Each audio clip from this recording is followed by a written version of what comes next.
Hi friends, ఇప్పుడు కోడూరు చిట్వేల మధ్యలో ఉన్న నాగవరంలోని వేయిలింగాల గుడిని మీకు చూపిస్తాను. ఫస్ట్ మనం నాగవరంలోని ఆర్చి లోపలికి వెళ్ళిన తర్వాత ఒకటే రోడ్డు చిన్న చిన్న టర్నింగ్లతో డైరెక్ట్ టెంపుల్ దాకా ఉంటుంది. కానీ ఒక చోట మటుకు రెండు టర్నింగ్లు ఉంటాయి, లెఫ్ట్ ఒకటి రైట్ ఒకటి ఉంటుంది. మీరు ఆ టర్నింగ్ల దగ్గర రైట్ టర్న్ తీసుకొని వెళ్ళాలా. రైట్ టర్న్ తీసుకొని వెళ్తే ఇంకా డైరెక్ట్గా మనం గుడి దగ్గరికి అనేది వెళ్తాము. మీరు ఇప్పుడు చూసే బ్రిడ్జి దగ్గర ఆ టెంపుల్ అనేది. ఈ బ్రిడ్జి నుంచి మనం లెఫ్ట్ అనేది తీసుకోవాలి.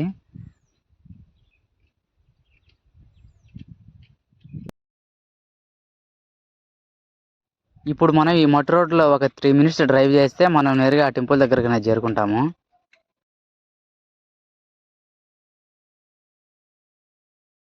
మనం ఇప్పుడు ఈ టెంపుల్ దగ్గరికి అనేది చేరుకున్నాము. ఆ వేయిలింగాలు అనేవి ఇప్పుడు చూసే మనం ఈ టెంపుల్కి కొద్దిగా కింది పక్క ఉంటాయి ఆ వేయిలింగాలు అనేవి. మనం ఆ టెంపుల్ దగ్గరికి చేరుకోగానే మనకు ఫస్ట్ ఆంజనేయ స్వామి అనేది దర్శనం అవుతాడు.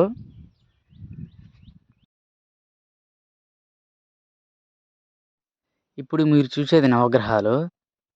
ఈ నవగ్రహాల యొక్క ఫలితం ఏందంటే, ఈ నవగ్రహాల చుట్టూ మనం తిరగడం వల్ల మనకున్న శని ప్రభావము లేదా దోష ప్రభావాలు అటువంటివి మనకు తగ్గిపోతాయని చెప్పి మన ఆచారం ఇది. నవగ్రహాల చుట్టూ మనం 9 చుట్లు తిరగడం వల్ల అటువంటి ప్రభావం అంతా పోతుంది.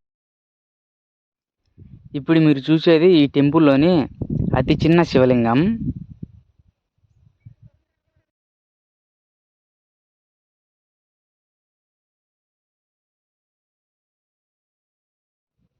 శివుని పార్వతిని శిల్ప రూపంలో చాలా చక్కగా చెక్కారు ఇక్కడ.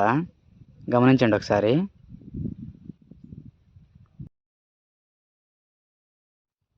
ఇప్పుడు మీరు చూసే ఈ దేవుని పేరు కామెంట్ చేయండి.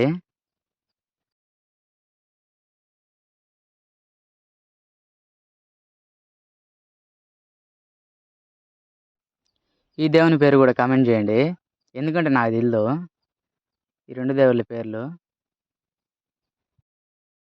నాలాగా ఈ రెండు దేవుళ్ళ పేర్లు తెలియని వాళ్ళంటే కింద కామెంట్ చేయండి. ఇప్పుడు మనం చూసేది వినాయక స్వామిని.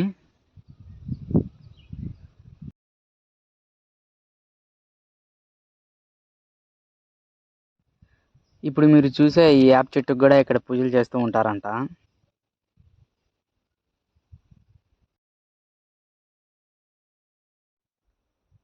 ఈ ఐరన్ స్టెప్స్ ఎక్కాలనుకున్న వారు చూసుకొని జాగ్రత్తగా ఎక్కండి, ఎందుకంటే మధ్యలో ఇక్కడ ఈ ఐరన్కి అనేది సపోర్ట్ లేదు. ఈ ఐరన్ స్టెప్స్కి అనేది కొద్దిగా చూసుకొని ఎక్కండి, ఎందుకంటే ఇది మధ్యలో ఊగుతుంది అనమాట. ఎక్కువ వెయిట్ పడుతుంది దీని మీద. దానివల్ల ఈ స్టెప్స్ అనేది ఎక్కిన తర్వాత ఇద్దరు దేవుళ్ళు శివయ్య స్వామికి పాలాభిషేకం చేసినట్టు మనకు కనిపిస్తుంది. చూడండి, ఇప్పుడు మీకు ఇంకా చాలా క్లారిటీగా కనపడుతుంది. చూడండి, ఆ ఇద్దరు దేవుళ్ళు శివయ్య స్వామికి పాలాభిషేకం చేసినట్టు కనిపిస్తుంది మీకు బాగా ఇక్కడ. గమనించండి.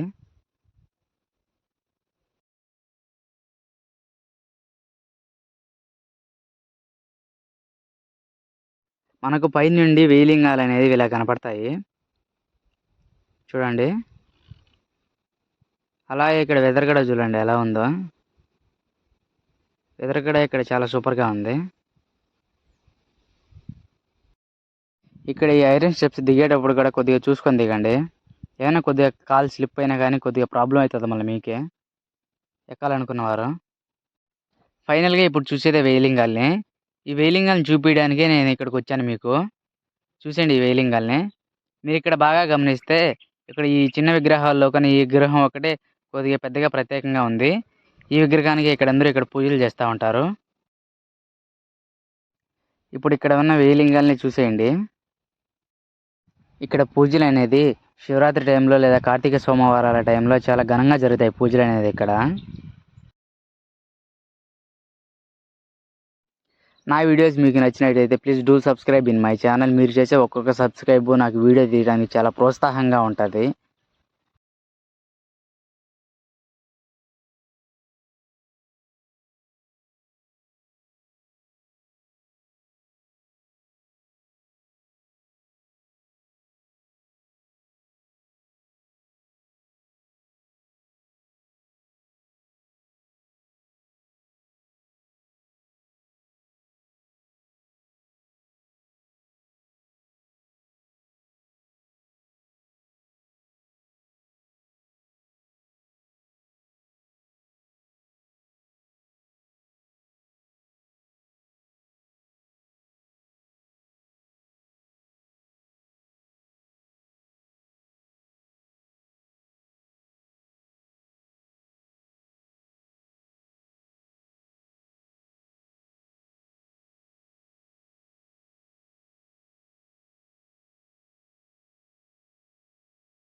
ఇప్పుడు క్లారిటీగా చూడండి, అక్కడ పాలాభిషేకం చేస్తున్న విగ్రహాలని చాలా మంచిగా కనపడింది.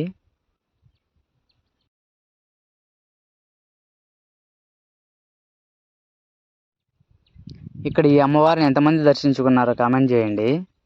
ఈ అమ్మవారి మటుకు కింద వేలింగాల దగ్గర ఉంది ఈ అమ్మవారి గుడి.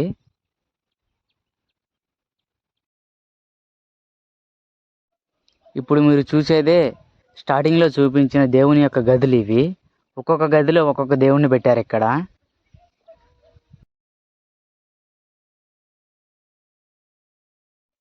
ఇక్కడ నుంచి ఇంకా మీకు చాలా క్లారిటీగా కనపడుతుంది శివుడికి పాలాభిషేకం చేసే ఇద్దరు దేవుళ్ళు, నంది. చూసేయండి, ఇంకా చాలా బాగా కనబడుతుంది కదా. ఇక్కడ వెదర్ కూడా చాలా అద్భుతంగా, చాలా ప్రశాంతంగా ఉంటుంది. ఒకసారి వెళ్ళి చూడండి, మీకే చాలా మంచిగా అనిపిస్తుంది ఇక్కడ. ఈ వాటర్లో మునిగే వాళ్ళు కొద్దిగా జాగ్రత్తగా చూసుకొని మునగండి, ఈత వచ్చిన వాళ్ళే మునగండి.